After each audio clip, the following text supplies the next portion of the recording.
step into the shadows.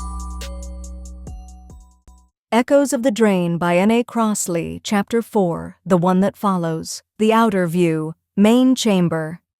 The footsteps grew louder. Each one echoed unnaturally, as though the stone itself remembered the sound and replayed it a second after it had passed.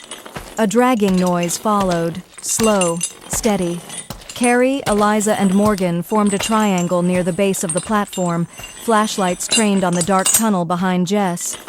"Jess," Morgan whispered, "get off the platform." But Jess didn't move. Then, something emerged. At first it looked human, tall, thin, wearing a white robe much like the figures from 5 years ago, but this one moved differently, heavier, like it carried more than flesh. The robe's fabric didn't flow, it clung. It was soaked, dripping wet, even though there had been no water in that tunnel. Chains dangled from its arms and legs, clinking with each step. Then it stepped fully into the light, and they saw its face, or what should have been one. There was no mouth, no nose, just smooth pale skin stretched over a skull-like frame. In the center of its forehead was a single dark slit, vertical and pulsing slowly. It opened as they watched. Inside, rows of needle-thin teeth. A voice did not come from its mouth, but from the air around them. She opened the gate. "We are no longer bound." The creature stopped at the edge of the platform and slowly knelt before Jess. Inside, Jess. It was like being underwater and on fire at the same time. Jess stood in the center of a vast black space. There were no walls, no ground, only a sense of endless downward weight, like she was being held in a clenched fist the size of a world. The platform beneath her pulsed once, like a living thing. Her skin tingled, her breath came in ragged gasps. Something was inside her now, not a presence, not exactly. More like a doorway. A pathway had opened in her blood and bones, and something was looking through it. It didn't speak in words. It didn't need to. She understood. It had waited. It had been patient. And now, it remembered her. Memories that weren't hers began to flood her mind. A city built beneath the roots of the world, where mirrors never reflected the same face twice. A procession of white-robed children, each one walking into a flame and vanishing.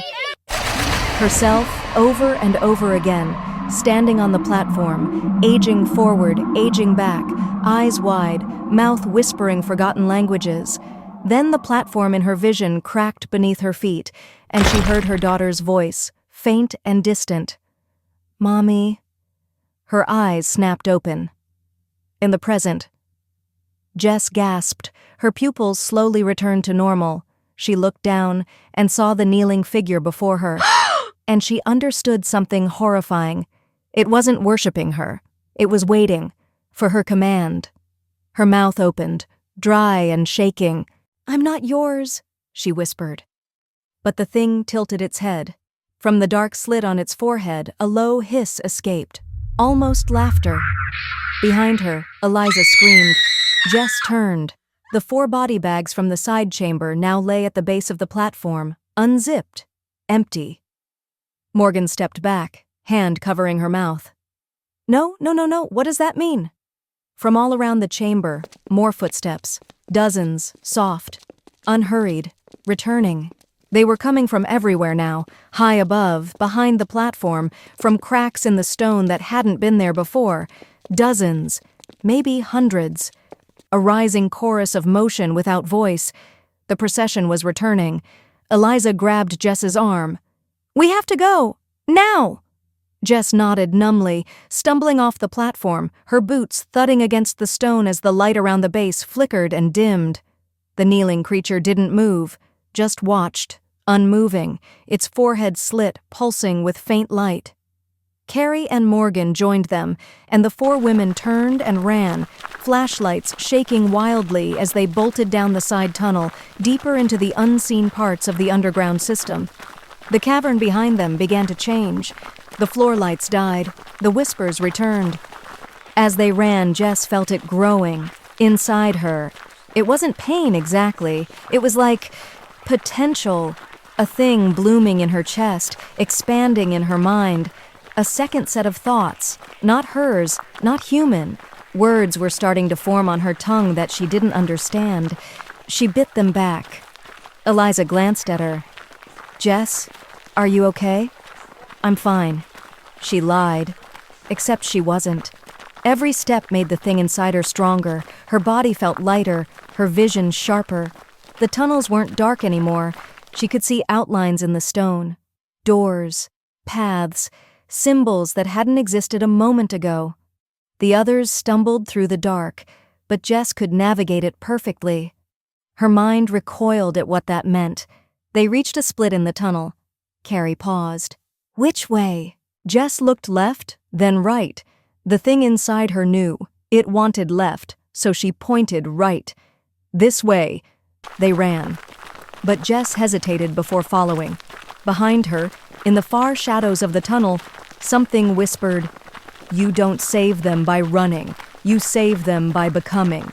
Her flashlight flickered. Blood trickled from her nose. She didn't wipe it. She ran. The Hall of Echoes. They burst into another chamber.